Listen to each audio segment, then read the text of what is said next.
Hello and welcome to the UK Minifigure Collectors YouTube channel, the only channel to focus primarily on minifigures. Jumping straight in today, I've got this awesome line to show you.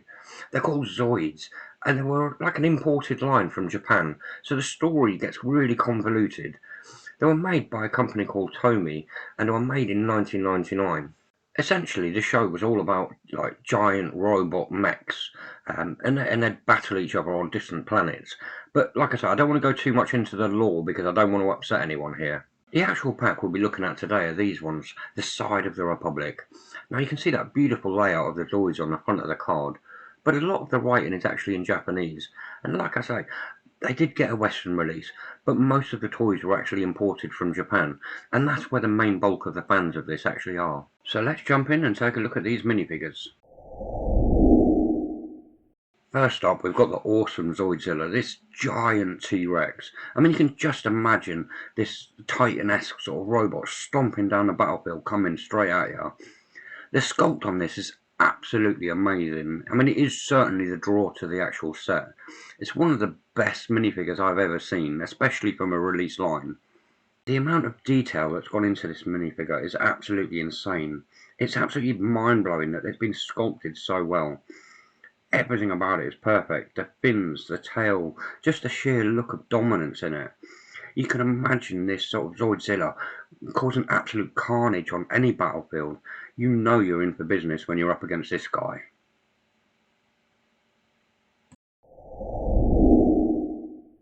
Next up, we have Sark, who's probably my least favourite of the actual bunch. As you can see, it's severely lacking in detail.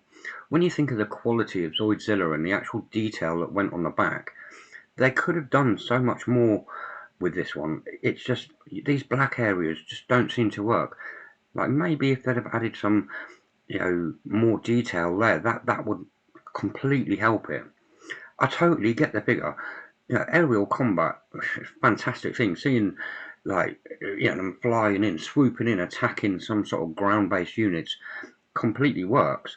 It's just the figure is severely let down by the lack of detail, especially when you think of Zoidzilla, which we just saw a moment ago. The third figure is the Swift Command Wolf. Now, being a wolf, you can imagine the speed that comes off this. I mean, he's even got the exhaust pipes like coming off the back of it to just give you that imagination of how fast he actually is. You can seriously sort of think of this guy tearing through a battlefield and doing these amazing sort of jumps, grabbing the necks of some of the Zoids and stuff to pull them to the ground. I love this minifigure. It's actually one of those ones where less is more. It doesn't need lots of detail. It's just fantastic the way it is. That turbo cannon on the top shows that it's got some serious weaponry as well. It's a cool figure. I really like this one.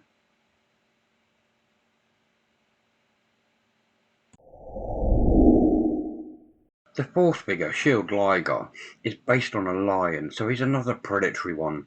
Again, you can imagine that immense speed as he sort of charges the battlefield. It's another great addition to the actual set. Now, one thing for me, I wish they put a few more weapons on this. He does actually come with a lot more different weapon systems, so it would have been nice to see them. But he is a nice sculpt. I like the detail on this. The legs have been done extremely well.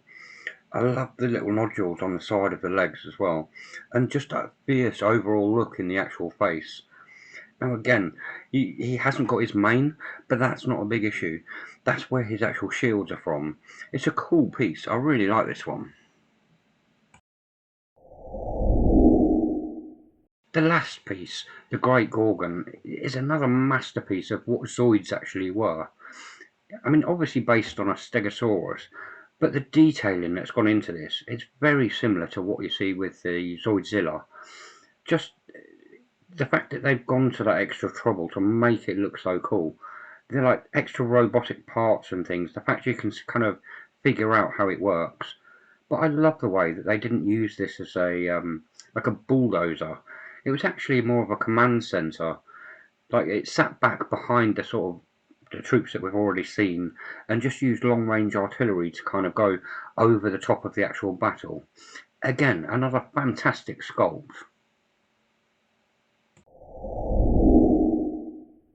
So there we have it. another minifigure series that's based on another hugely popular series that came out of Japan. Now, there's a lot of lore that goes with these, and I'm sure I've probably made one or two mistakes, and I'm hoping you'll let me off with that because, like I say, there's a lot of lore. Now, size-wise, they're actually not a bad size. The largest, Zoidzilla, around 7.5 centimeters tall, so he's a bit bigger than a muscle figure. And one of the smaller ones, Command Wolf, is around 4 centimeters, so around about the same sort of size. And with that, I'd like to say thank you very much for watching the video. If you liked it, don't forget to leave a like, and I hope to catch you all again next time.